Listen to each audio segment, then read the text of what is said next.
I'm Anna, a 28-year-old lawyer, and the soft hum of my office's air conditioning stood in sharp contrast to the storm of thoughts in my mind. My life now is worlds away from the chaos of my childhood, a past I've kept hidden, even from those closest to me. The calm was abruptly interrupted by my phone ringing. An unknown number flashed on the screen, but it felt unsettlingly familiar. With a shaky hand, I answered. Anna here, I said, trying to sound both professional and guarded. Anna, it's your father, came the voice, trembling with nervousness, only heightening my anxiety. A chill ran through me. It had been over a decade since I last heard that voice, once a source of safety and love, now a reminder of betrayal and pain. Why are you calling me? I asked sharply, cutting through the silence. I'm in trouble, Anna, financially. I need your help, he replied, his voice quivering. His request ignited a fire of resentment within me. My help? After all these years? I snapped, disbelief mixing with anger. Yes, I wouldn't ask if it weren't serious. I'm really in a bind, he pleaded, desperation creeping in. You stopped being my father a long time ago. You can't just expect me to help now, I replied coldly. There was a heavy silence on the line, an unbridgeable chasm. Anna, please, I'm still your dad, he said, a weak attempt to revive a long-dead bond. The word dad felt alien, jarring. A dad? You lost that title when you chose her over me, I shot back, years of suppressed hurt spilling out. You're my daughter. You thought wrong, I interrupted. You made your choice years ago, now I've made mine. Anna, I'm sorry, I just need this one favor, he begged. The word sorry hung in the air, hollow and meaningless. Sorry doesn't change the past. I can't help you, I declared firmly, then hung up. Before age 10, my life was filled with love and laughter in our small rented house. My mother radiated warmth, filling our days with joy and our nights with stories. My father, once playful and caring, would spend evenings teaching me about the world. Our home was a haven, a place of adventure. Then, everything changed with my mother's sudden death. The house became a silent monument to our loss. I wandered through empty rooms, each corner a reminder of her absence. My father's grief seemed to fade quickly, which puzzled and hurt me deeply. Months later, he brought home Marissa, a woman who would dramatically alter our lives. I vividly remember the day he introduced her. My childhood was ending. Anna, this is Marissa, she'll be staying with us, he announced, his tone lacking the warmth I knew.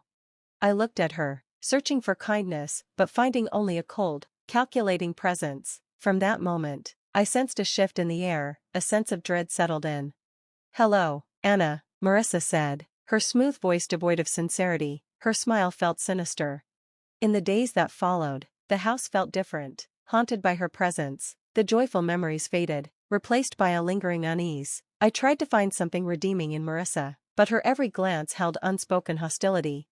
It was clear she wasn't here to fill the void my mother left, but to rewrite our story, one where I was unwelcome. Watching her in my home, which once felt safe, made me feel like the walls themselves were closing in. The days after Marissa arrived were like a never-ending nightmare. The house, once warm and filled with love, felt cold and uninviting. Her presence turned even the simplest routines into struggles. One morning at breakfast, I noticed my food was unusually salty. Marissa, did you add too much salt? I asked hesitantly. Oh, did I? Just eat it. Anna, don't be so picky, she replied dismissively, mocking my concern. The incidents grew more frequent. I found my favorite clothes ruined after washing. Marissa, my dress is all faded. What happened? I asked, holding up the discolored fabric. She shrugged, indifferent. Maybe the machine's acting up, or it's time you outgrew such childish clothes. Frustration surged, but I knew arguing would only make it worse. I felt completely powerless. I turned to my father, hoping he would see through Marissa's facade. Dad, Marissa is ruining my things. She's always mean to me, I said one evening, my voice shaking with a mix of anger and sadness. His response was disappointing. Anna, you're imagining things. Marissa is trying her best to fit in. Stop causing trouble, he said sharply, cutting me to the quick. But Dad, it's the truth, I protested, but he refused to listen. That's enough, Anna, I don't want to hear any more accusations, he replied, his voice rising. Every day felt like a battle, navigating Marissa's hostility and my father's indifference. The home that had once been a sanctuary now felt like a prison. I started spending more time in my room, trying to escape the constant tension. Living in that house of horrors made me feel alone and misunderstood. The warmth that once filled those walls had been replaced by fear and anxiety. I longed for the past, for my mother's smile that could light up any room, a stark contrast to the darkness now lurking in every corner.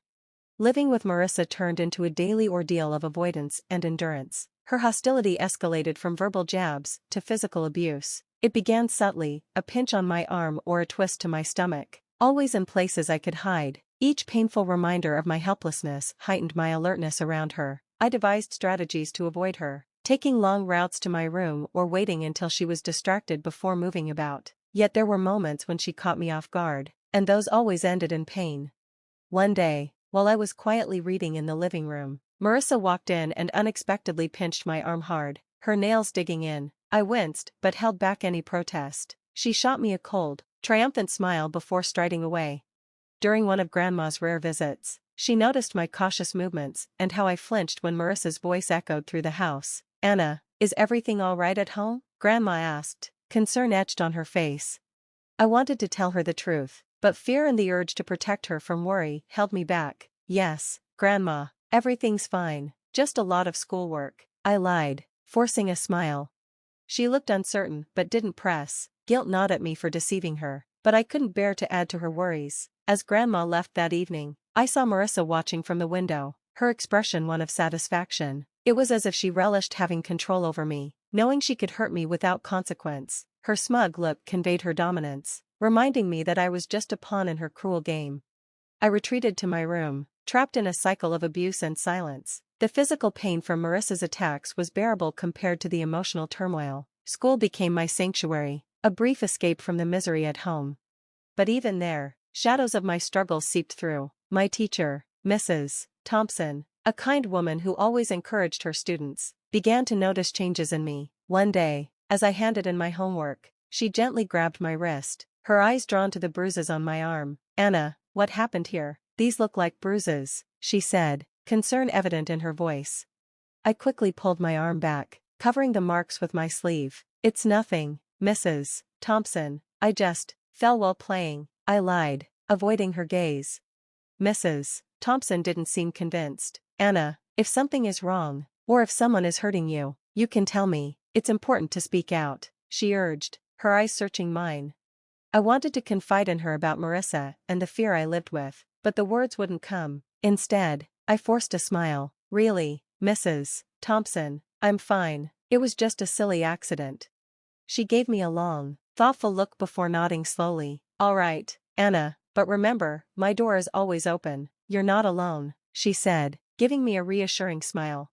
I nodded, feeling a lump in my throat. Her kindness made it harder to maintain the facade that everything was okay. As I walked home that day, Mrs. Thompson's words echoed in my mind. I felt grateful for her concern, but profoundly lonely carrying my burdens alone. The thought of revealing the truth about my life at home terrified me. I feared what Marissa might do if she found out I had confided in someone. That night at dinner, I sat in silence, lost in thought about Mrs. Thompson's offer to help. Marissa noticed my quietness. "Why so quiet tonight, Anna? Cat got your tongue?" she mocked. I shook my head and kept eating, trying to shrink into myself, hoping to go unnoticed.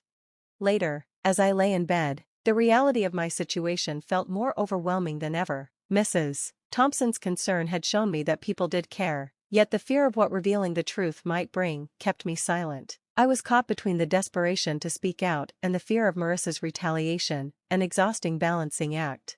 When Mrs. Thompson decided to involve my father, anxiety gripped me. I sat in the principal's office, fidgeting nervously, my mind racing with dread about how he would react. When he finally arrived, his expression was stern, his eyes a mix of irritation and embarrassment. "What's this about, Anna? Why am I being called to your school?" he demanded, his voice sharp as he entered.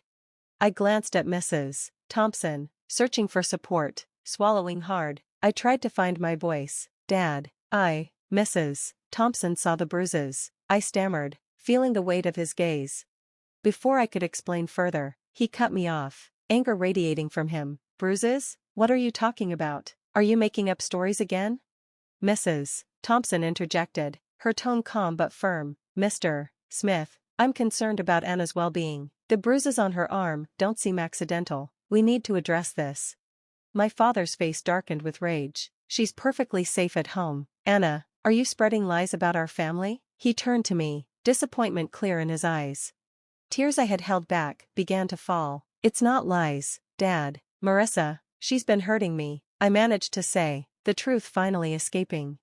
His reaction was one of utter disbelief. Marissa? That's ridiculous. She's been nothing but kind to you. I won't have you slandering her. But Dad, it's the truth, I cried, desperate for him to believe me. He stood abruptly, his patience thinning. Enough, tell Mrs. Thompson you made it all up. I turned to the teacher and repeated his words. She nodded but remained silent. Upon returning home, he locked me in my room without another word. Through the door, I could hear Marissa's voice, laced with false concern. I told you, she's just seeking attention.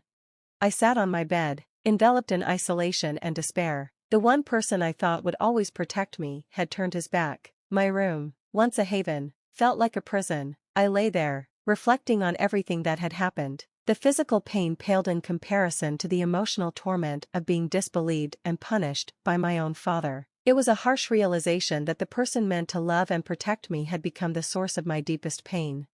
The days following my confinement were among the darkest. I had never experienced anything quite like it, trapped and utterly alone. The only glimmer of hope I saw was in my grandmother, my father's mother. She had always been a kind, loving presence in my life, but I had never dared to burden her with my troubles. One evening, after mustering all my courage, I called her. My hands trembled as I dialed. Hello? Her warm voice brought comfort. Grandma, it's me, Anna, I managed, trying to keep my voice steady. Anna, my dear, how are you? She asked, genuine concern evident. Tears welled in my eyes. Grandma, I need help. Can I come and stay with you for a while? There was a moment of silence. What's wrong, Anna? Did something happen? Taking a deep breath, I let it spill out. It's Marissa. She's been hurting me, and Dad won't believe me. I don't know what to do.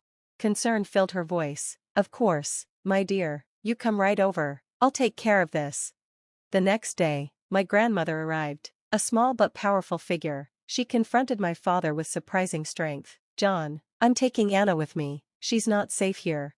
Taken aback, my father tried to protest. Mom, you can't just take her. She's my daughter. Your daughter, whom you failed to protect. She shot back. I won't stand by and watch her suffer. Marissa interjected. She's just a child making up stories. You can't believe her over us.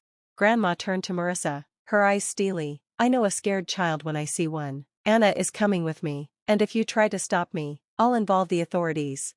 Realizing he was defeated, my father didn't resist further. As I gathered my things, I saw Marissa's expression shift from defiance to defeat. Leaving that house with my grandmother, I felt an immense weight lift. For the first time in months, I felt safe. The car ride to Grandma's was quiet, yet her presence was comforting. Upon arrival, she turned to me. You're safe now, Anna, you don't have to worry anymore.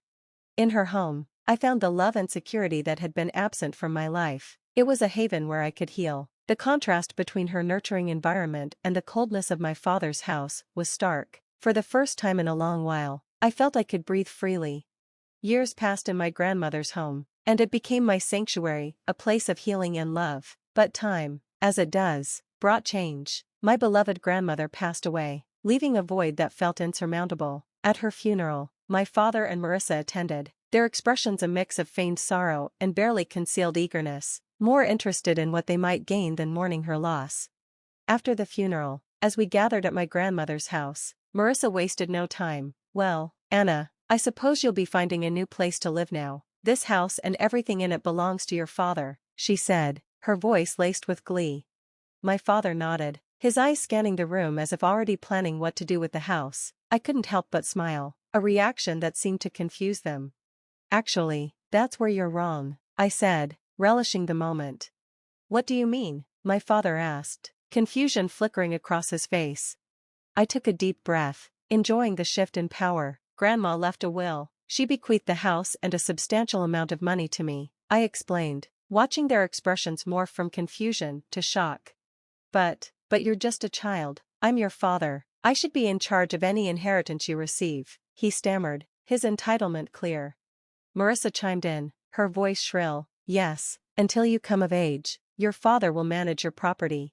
Their reactions were almost amusing. You don't care enough about me to even wish me a happy birthday. I turned 18 a month ago. I'm legally an adult now. I make my own decisions, I stated firmly, relishing the realization dawning on their faces. My father shifted from shock to anger, then to desperate pleading. Anna, you can't do this. We're your family. I looked at them, memories of my childhood flooding back. You stopped being my family a long time ago, I replied, my voice steady. Marissa stepped forward, her tone now desperate. At least let us stay in the house. We have nowhere else to go. I shook my head. This is my house now. You'll need to find somewhere else. As they left, the weight of years of pain and neglect lifted from my shoulders. I stood in the house that was now mine, a home filled with memories of my grandmother's love, and felt a profound sense of closure. The echoes of the past stirred within me, but amidst the anger and betrayal, there was strength. I sat there, phone in hand, feeling a tumult of emotions, anger, betrayal, and a sense of injustice. Yet, above all, there was resilience, a reminder of the journey I had taken to reclaim my life.